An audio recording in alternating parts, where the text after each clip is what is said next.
Indore diary के सभी दर्शकों को शशिकांत व्यास का नमस्कार। दर्शकों, आज के इस आयोजन के मेहमान हैं राजेश कड़ोले जी। राजेश कड़ोले जी प्रेरक वक्ता हैं, मोटिवेशन स्पीकर हैं और ये आज हमको बताएंगे कि जीवन में सफलता के मंत्र क्या है। नमस्कार राजेश कड़ोले जी। नमस्कार, बहुत बहुत धन्यवाद आपका शशिकांत सर, और दूरदर्शन टीवी चैनल का बहुत बहुत धन्यवाद, शुक्रिया अदा करना चाहूँगा। हम बता दें कि इंदौर डायरी के आज के आप मेहमान हैं जी, और मेहमान होने के नाते सबसे पहले हमारे दर्शकों को आप अपना परिचय दीजिए, अपनी उपलब्धियों के बारे में बतलाइए। जी, नमस्कार साथियों, मेरा नाम राजेश कड़ोले हैं और मैं एक मोटिवेशनल स्पीकर, लाइफ कोच और बिजनेस कोच हूँ। मैं स्कूल, कॉलेज, कंपनी, संस्थाओं में जाता हूँ, मोटिवेशनल सेमिनार और बिजनेस की ट्रेनिंग देता हूँ। साथ ही मध्य प्रदेश पुलिस विभाग का भी मैं ट्रेनर हूँ, जिसमें मध्य प्रदेश पुलिस विभाग के अधिकारियों को भी मैं सेमिनार और सेशन देता हूँ, ट्रेनिंग्स देता हूँ। जब उनको ज़रूरत होती है तब वो मुझे बुलाते हैं और मैं उनको ट्रेनिंग देता हूँ। साथ ही कई युवाओं को मैं मोटिवेशनल सेमिनार्स और काउंसलिंग के माध्यम से उन्हें उनकी ज़िंदगी में आगे बढ़ाने का काम करता हूँ। बहुत सारे स्कूल, कॉलेज स्टूडेंट्स आते हैं मेरे पास, जीवन में कैसे आगे बढ़े, मैं तनाव से कैसे छुटकारा पाऊँ, या मैं तनाव में हूँ, स्ट्रेस में हूँ, तो इन सारी समस्याओं को लेकर मैं उनकी काउंसलिंग भी करता हूँ। और मैं 2016 में मैं देवास के एक छोटा सा गांव कन्नौद के अंदर मेरा एक गांव है कोचमीर करके, वहाँ का मैं रहवासी हूँ। और 2016 में मैं इंदौर में आया था, तभी से मेरी शुरुआत हुई कि मुझे मोटिवेशनल स्पीकर बनना है। तो बस उसी शुरुआत में मैं चलता गया।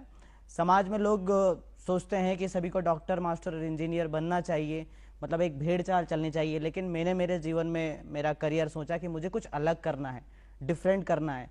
सो उसी पथ पर मैं चलता रहा और आज मैं यहाँ तक पहुँच गया। और आज मैं, बहुत बड़ी उपलब्धियाँ नहीं है मेरी, बस सबसे बड़ी उपलब्धि यही है कि लोग आज मेरे पास आते हैं, फ़ोन करते हैं और बोलते हैं कि सर आपने मुझे वो बात बताई थी, आपने मेरी काउंसलिंग की थी, तो आज मैं यहाँ तक पहुँचा और मैं मेरे जीवन में ऐसा कर रहा हूँ, बहुत अच्छा कर रहा हूँ, आपकी वजह से कर रहा हूँ। तो वो जो क्रेडिट वो व्यक्ति देता है, वो जो ग्रेटिट्यूड मेरे प्रति समर्पित करता है, मुझे बताता है, वो मेरे लिए सबसे बड़ी उपलब्धि है। 2023 में मुझे मालव रत्न अवार्ड से भी सम्मानित किया गया था और कई ऐसी छोटी मोटी उपलब्धियां मुझे हुई है। और सबसे बड़ी उपलब्धि तो आज यही है कि मैं दूरदर्शन के चैनल पर हूं, उसके लिए मैं बहुत बहुत धन्यवाद, शुक्रिया अदा करना चाहूँगा। राजेश जी, मोटिवेशन स्पीकर के रूप में आपकी शुरुआत कैसे हुई? जी, मोटिवेशन की बेसिकली शुरुआत मैं कहूँगा कि कहीं ना कहीं वो कहते हैं ना कि व्यक्ति जब तक उसको ठोकर नहीं लगती है तब तक वो नहीं संभलता है। तो वैसे ही मेरे साथ हुआ। मेरे साथ भी जैसे मतलब 16-17 में तो मेरे मोटिवेशन स्पीकर बनने की एक जर्नी हुई थी कि हाँ यार मुझे बनना है, मैं सोच रहा था। लेकिन जब कोरोना आया सर 2020 में, तब मैं पूरी आर्थिक रूप से बहुत ही परेशान हो गया था, क्योंकि कहीं ना सभी लोग हो गए थे और बहुत परेशानी हो रही थी उस समय। जब मैं पढ़ाता था, मेरी कोचिंग क्लासेस भी थी, तो वो सब धंधा पानी जो बिजनेस था मेरा पूरा खत्म हो चुका था। मैं बिल्कुल बेरोजगार हो गया था कि अब जीवन में क्या करें। और साथ में मेरे माता पिता भी मेरे साथ रह रहे थे और इंदौर जैसे शहर में सरवाइव करने के लिए पैसा आपको चाहिए। तो मैं बहुत परेशान हो गया था, दुखी हो गया था, तो मैं डिप्रेशन में चला गया था। क्योंकि मैं एक ऐसा लड़का हूँ, मैं बताना चाहूँ कि मैं बहुत सोचता हूँ चीज़ों को लेके कि अब क्या होगा, ऐसे क्या होगा। मैं बहुत तनाव में चला गया था। बहुत सोचना तो अच्छी बात है और अच्छे सोचने से कुछ अच्छे परिणाम भी आते हैं। जरूर। तो जब हम जीवन में सफलता के मंत्र की बात करते हैं, हाँ। तो हमारे सामने सबसे बड़ा उदाहरण अर्जुन का रहता है। हाँ। अर्जुन को विषाद हो गया था, यद्यपि वो योग्य था, बहुत बड़ा धनुर्धर था। हाँ। और धनुर्धर होने के बाद भी, बलवान होने के बाद भी वो विषाद में आ गया था। हाँ। और वो युद्ध करना नहीं चाह रहा था। हाँ। महाभारत का युद्ध, सामने सब योद्धा खड़े हुए हैं और वो मना कर रहा है युद्ध के, जबकि उसमें योग्यता है, लेकिन विषाद के कारण वो अपनी योग्यता को पहचान नहीं पा रहा था। हाँ। भगवान ने उसको मोटिवेट किया और उसको बताया कि अर्जुन, तू धनुर्धर है, बलवान है और तू इन सब से लड़ सकता है। लेकिन बोले मैं कैसे लड़ूंगा, ये ताऊ जी हैं, मेरे चाचा हैं, मेरे पितामह हैं और मेरे गुरु जिनसे मैंने धनुर्विद्या सीखी है, वो मेरे सामने खड़े हुए, मैं उनसे कैसे युद्ध करूंगा। तो कृष्ण ने उसको प्रेरित किया और ऐसा प्रेरित किया कि उसने महाभारत जीता और वो चक्रवर्ती सम्राट हुआ। जरूर। तो ये मोटिवेशन की कला जो है वो बहुत ही काम करती है और जीवन में सफलता का जो मंत्र है वो एक मोटिवेशन स्पीकर दे सकता है। तो अब कार्यक्रम में आगे बढ़ते हुए हम आपसे ये जानना चाहेंगे कि मोटिवेशन की ज़रूरत किसे होती है और किस एज ग्रुप के बालकों को या युवाओं को इसकी ज़रूरत होती है। ये सर बहुत ही अच्छा प्रश्न है आपका। मोटिवेशन की ज़रूरत हर एक व्यक्ति को है, क्योंकि जो व्यक्ति जीवित है उसको मोटिवेशन की ज़रूरत है कहीं ना कहीं। और बात रही कि सबसे ज़्यादा ज़रूरत आज के युवाओं को, आज के युवा कहीं ना कहीं गलत आदतों में, गंदी आदतों में और नशा की ओर जा रहे हैं। उन्हें अवेयर करने के लिए और मोटिवेट होने के लिए मोटिवेट उनको होना चाहिए, उनको प्रेरणा की बहुत ज़रूरत है। आज का माहौल भी ऐसा हो गया है जो उनको कच्चा बना रहा है, उन्हें कमज़ोर बना रहा है। जैसे सबसे पहला बात जो मतलब बताना चाहूँगा कि मोबाइल डिवाइस एक ऐसा डिवाइस है जो उस बच्चे को कमज़ोर कर रहा है, मानसिक रूप से कमज़ोर कर रहा है कि वो कुछ सोच ही नहीं पा रहा है। उसका जो वास्तविक जो पोटेंशियल है, उसकी जो क्षमता है, उस क्षमता को वो जान ही नहीं पा रहा है। तो आज के युवाओं को मोटिवेशन की बहुत ज़रूरत है और हम जैसे लोग उसी मिशन में लगे हुए हैं कि वो मोटिवेट हो, नशे की ओर ना जाए और ज़िंदगी में आगे बढ़ने की हर किसी से प्रेरणा लेनी चाहिए। और मुझे लगता है कि हर एक घर में एक मोटिवेशनल स्पीकर है। जिस घर में मोटिवेशनल स्पीकर नहीं है वो घर नहीं चलता है। छोटी सी मोटी फैमिली हम देखते हैं तो उनके पिताजी एक बहुत बड़े मोटिवेशनल स्पीकर होते हैं। और सर एक प्रश्न मेरे से पूछा गया था एक बार कि पहले तो मोटिवेशन की कोई ज़रूरत नहीं थी, लेकिन आज मोटिवेशन की क्यों ज़रूरत है। क्योंकि आज क्यों ज़रूरत है, पहला रीज़न ये है कि पहले मोटिवेशन की ज़रूरत इसलिए नहीं होती थी क्योंकि सबसे बड़ा मोटिवेशनल स्पीकर उनके दादाजी हुआ करते थे। उसको बोलते थे कि चढ़ जा इस पेड़ पे, तो वो बच्चा चढ़ जाता था, बिना सोचे चढ़ जाता था। लेकिन आज के जो पेरेंट्स हैं, अगर बच्चा टेबल पे चढ़ जाए तो अरे गिर जाएगा, उतर जा, उसके अंदर डर फिट कर दिया। तो बच्चा जब उस डर में फिट हो जाता है, उस जाल में फंस जाता है, तो वो जीवन भर डरा रहता है। अब क्या होगा, एग्जाम का प्रेशर, करियर का प्रेशर, नीट में हम लोग देखते हैं बच्चे कोटा में, राजस्थान में कितनी सुसाइड करते हैं, आत्महत्या कर लेते हैं, गलत रास्तों पर चले जाते हैं।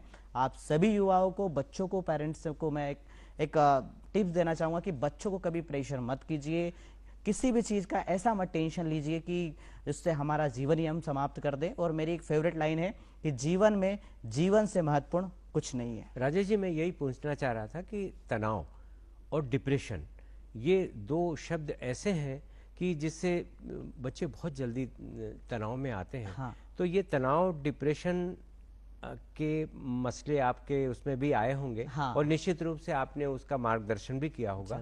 तो हम ये जानना चाहेंगे इंदौर डायरी के दर्शकों के लिए कि कितने युवाओं को आपने मोटिवेट किया और वो आपका मोटिवेशन बिल्कुल सफल रहा और वो उन्होंने बाद में आके आपको बताया कि सर आपने जो बताया था वैसा हमने किया और आज हम बिल्कुल सफल हैं। जी, ऐसे कई वाक्य हैं, ऐसे कई मेमोरीज है, ऐसे कई संस्मरण हैं जो मैं यहाँ बताना चाहूँगा। बाकी मैं एक सबसे इम्पॉर्टेंट वाला बताना चाहूँगा जो बहुत ही सेंसिटिव था। एक बार 11:30-12 बजे की बात थी जब एक किसी के माध्यम से एक बच्चे ने मुझे फ़ोन किया और घर वाले उनसे को परेशान कर रहे थे और टेंशन कुछ ना कुछ होगी, उसका कुछ ना कुछ पर्सनल इशू था, वो मुझे उसने बताया भी था। तो बच्चा बोल रहा था कि सर मैं तो मरना चाहूँगा, मतलब मैं मरूंगा, बस एक मेरे दोस्त ने बोला कि सर के नंबर ले लो, एक बार इनसे ज़रूर बात कर लेना। तो मैं तो जा ही रहा था, मेरे पास जेब में भी कुछ ऐसा पदार्थ रखा हुआ, वो खाऊंगा और मेरा हो जाएगा। लेकिन उस बच्चे ने, उसके माइंड में आया, बोले सर एक बार कि आपसे बात करके तो देखूं। उस बच्चे ने सर मुझे फ़ोन किया और मैंने उसको समझाया कि जीवन में जीवन से महत्वपूर्ण कुछ नहीं है। हमेशा याद रखो कि आपकी लाइफ आपके लिए ही इम्पॉर्टेंट है। आप पेरेंट्स के लिए होती है, कोई इशू नहीं है, लेकिन पेरेंट्स के अलावा अगर आप यहाँ से दुनिया में चले भी गए, जी भी जाओ, किसी को कोई फर्क नहीं पड़ता।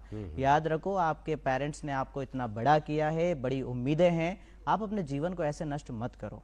कुछ ऐसी चीज़ें, और मैंने काउंसलिंग की, ऑन कॉल काउंसलिंग की, आधा एक घंटे तक मैंने उनसे बात की। और इसके बाद में बच्चा बोले ठीक है सर देखता हूँ, बस यही बोल के गया था। और बच्चे ने कोई गलत कदम नहीं उठाए और बिल्कुल रिकवर हो गया। और सुबह बिल्कुल फ़ोन करता है कि सर धन्य हो मेरा और आपका जीवन, आपने मेरा जीवन बदल दिया। और आज वो बच्चा बढ़िया है और अपने जीवन में आगे बढ़ रहा है। अच्छा, आपने बच्चों को बहुत मोटिवेट किया। हम आपसे ये जानेंगे कि आप किससे मोटिवेट हुए, आपने किन से इंस्पिरेशन प्राप्त किया? जी, मुझसे कई बार ऐसे प्रश्न पूछे गए हैं कि आपके जीवन का मोटिवेशन स्पीकर कौन है। तो आपने शुरुआत में एक वाक्य अर्जुन जी का बताया था। जी। तो इस दुनिया के सबसे बड़े महानायक और मोटिवेशन स्पीकर श्री कृष्ण जी हैं, जिनको मैं बहुत मानता हूँ, सुनता हूँ, देखता हूँ और बहुत कुछ सीखता हूँ उनसे। तो मेरे जीवन के सबसे बड़े मोटिवेशन स्पीकर तो कृष्णा जी हैं। साथ में ही अगर इस सांसारिक जीवन में देखा जाए कि किससे प्रेरणा मिली आपको, तो मुझे मेरे जीवन में मेरी परिस्थितियों ने मुझे बहुत प्रेरणा दी कि तुम्हें कुछ करना है, तुम्हें अपने जीवन में आगे बढ़ना है, इस गरीबी से, इस ऐसे हालात से निकलकर आगे निकलना है और जीवन में लोगों के जीवन में वैल्यू ऐड करना है, उनको प्रेरित करना है। ये तुम्हारा उद्देश्य है और उसी उद्देश्य पर मैं चल रहा हूँ सर। बहुत बढ़िया। राजेश जी, आज का जो युवा है वो शारीरिक सौष्ठव के लिए तो बहुत प्रयास करता है और मानसिक सौष्ठव के लिए मस्तिष्क के विचारों के हिसाब से वो थोड़ा सा कम करता है। तो हम ये जानना चाहेंगे कि जो मानसिक रूप से व्यक्ति, युवा स्वस्थ बने और एक अच्छे विचारों के साथ वो समाज में आगे आए, तो इस बारे में आप क्या कहेंगे? जी ज़रूर सर, बहुत अच्छा प्रश्न है। बिल्कुल हम जो खाना खाते हैं वो हमारे इस हिस्से को लगता है, हमारे गर्दन से नीचे वाले हिस्से को लगता है, लेकिन ये वाले हिस्से को हम कुछ नहीं दे रहे हैं। इसको भी न्यूट्रिशंस देने की ज़रूरत है। इसको न्यूट्रिशंस देंगे, इसको भी आप एजुकेट करेंगे, इसको भी कुछ ऐसे पदार्थ देंगे, ऐसे पौष्टिक तत्व देंगे जिससे कि ये वाला हिस्सा हमारा डेवलप हो जाए। ये मानसिक स्वास्थ्य के अंदर आता है। बात रही कि उसके लिए तो हम फिजिकल के लिए तो बहुत प्रयास करते हैं, मानसिक स्वास्थ्य के लिए हमें प्रयास करना चाहिए कि अच्छे लोगों को सुने, किताबें पढ़े, प्राणायाम योगा करें, मेडिटेशन करें, अच्छे ग्रुप के साथ जुड़े। आपका मानसिक स्वास्थ्य डेफिनेटली अच्छा खाएं, अपनी हेल्थ पर भी ध्यान दें, क्योंकि अगर आपकी हेल्थ ठीक नहीं होगी, आप ठीक से नहीं सोएंगे, ठीक से नहीं खाएंगे, ठीक से नहीं नींद लेंगे, निद्रा नहीं लेंगे, सोएंगे नहीं, तब भी कहीं ना कहीं आपका मानसिक स्वास्थ्य अफेक्ट होता है। ये सारी चीज़ें आपने बताई तो निश्चित रूप से हमारे कई युवा करते भी हैं जी, ऐसा नहीं कि नहीं करते हैं, ज़रूर करते हैं वो, लेकिन उनके सामने एक सबसे बड़ी चीज़ ये है सोशल मीडिया। हाँ। रात को वो देर से सोते हैं और निश्चित रूप से जब देर से सोते हैं तो उठते भी देर से हैं। जरूर। तो आप ये बताइए कि इस तरह का जो उनका एक दिनचर्या का हिस्सा बना हुआ है, इसमें आप क्या कहना चाहेंगे उन्हें? जरूर, मैं युवाओं को कहना चाहूँगा, और युवाओं के साथ में कई ऐसे लोग भी हैं जो युवाओं से आगे भी हैं, वो भी आजकल मोबाइल के एडिक्शन के शिकार हैं। दुष्प्रभाव होता है उसका। दुष्प्रभाव होता है उसका।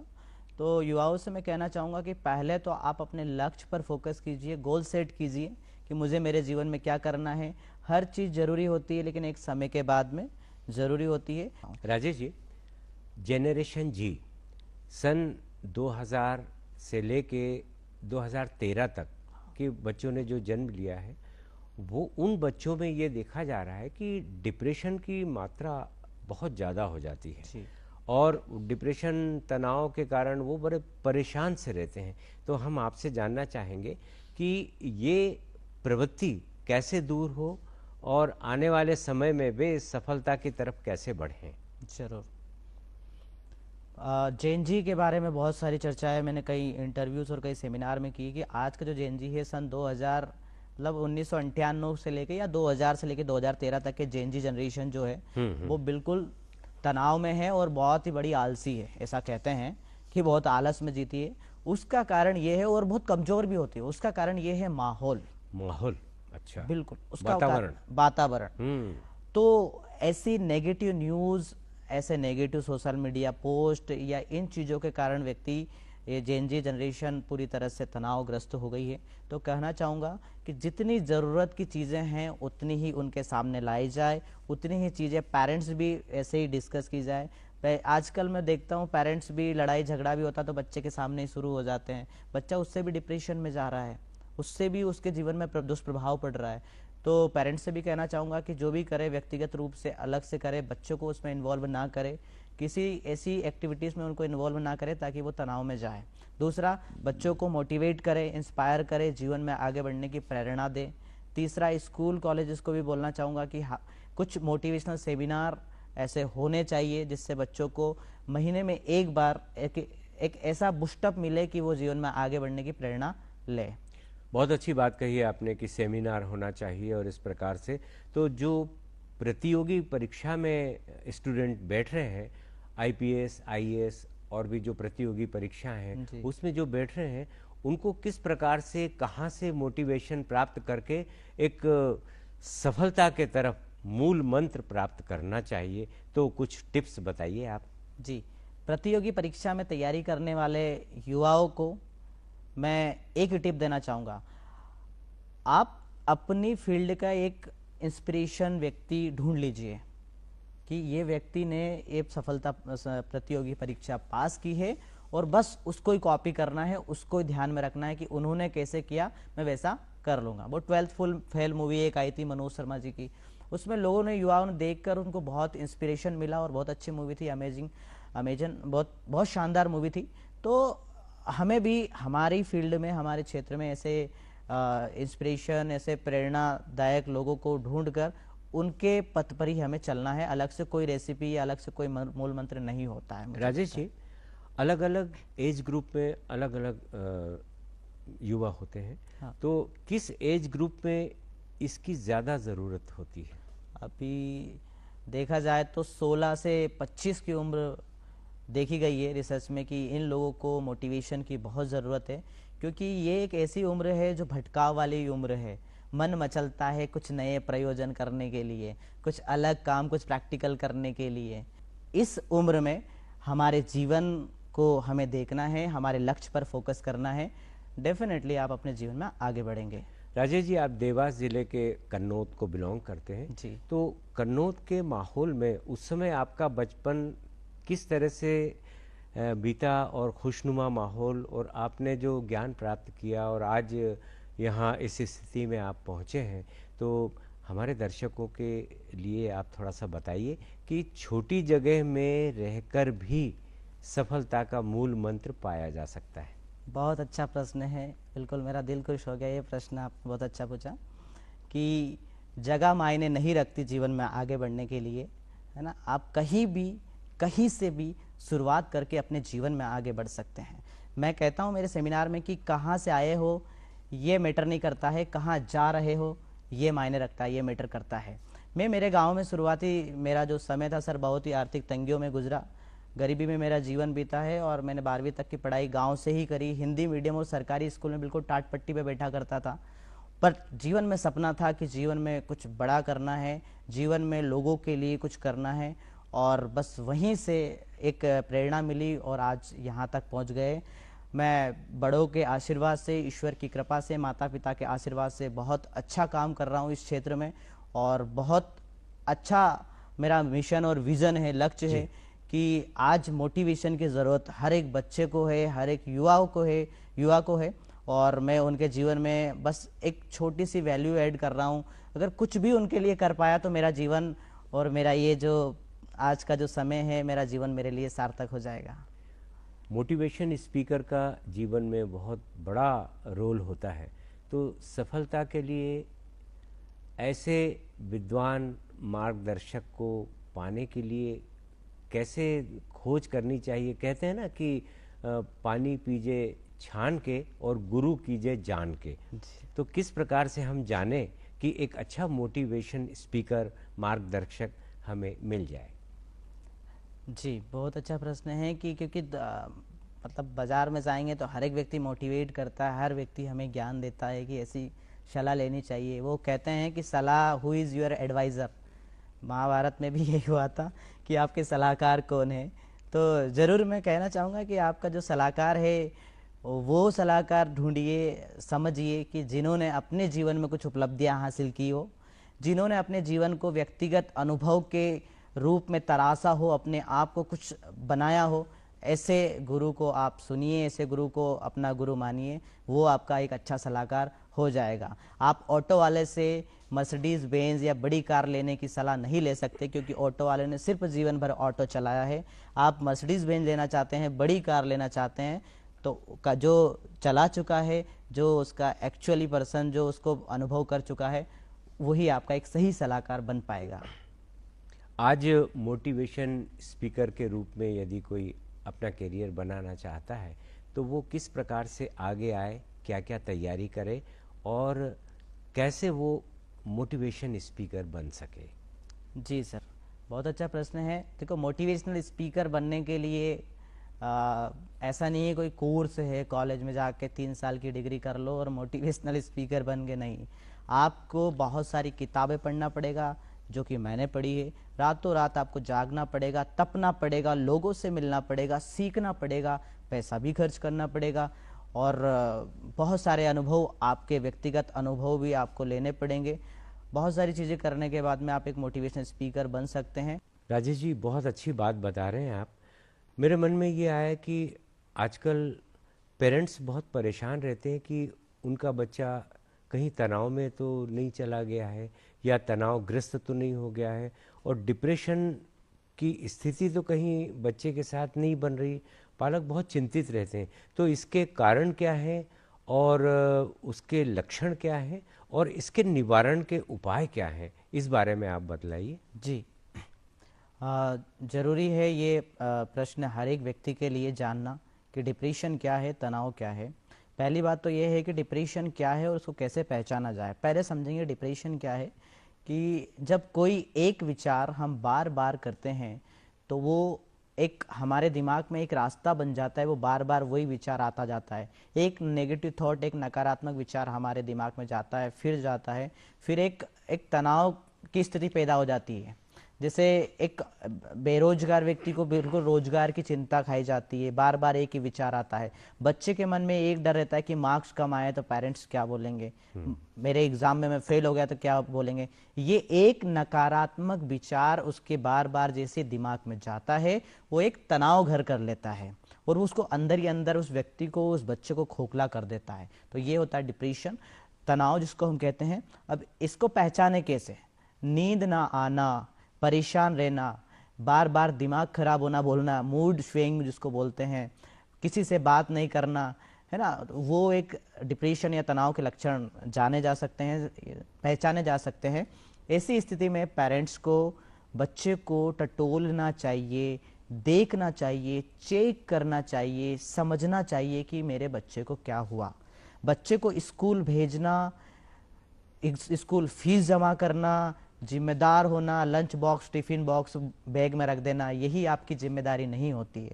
जिम्मेदारी ये भी होती है कि उसके दिमाग में क्या चल रहा है, उसके अंदर क्या चल रहा है, उसके साथ बैठे पेरेंट्स, उसको समझे, उसको जाने कि इसके बच्चे के दिमाग में क्या चल रहा है। और जब उसको जानेंगे, टटोलेंगे, टच करेंगे, अपने बच्चे को शाबाशी देंगे अच्छे काम करने पर, बुरे मतलब कोई कम भी मार्क्स आए तब भी बोलो ओके बेटा, that's great, that's great, next time better luck, और अच्छा करेंगे। बच्चे को कभी ये ना बोले कम मार्क्स आए तो अरे यही हुआ तेरे से, ऐसे ही हुआ, नेगेटिव कभी भी उनके सामने नहीं परोसना है।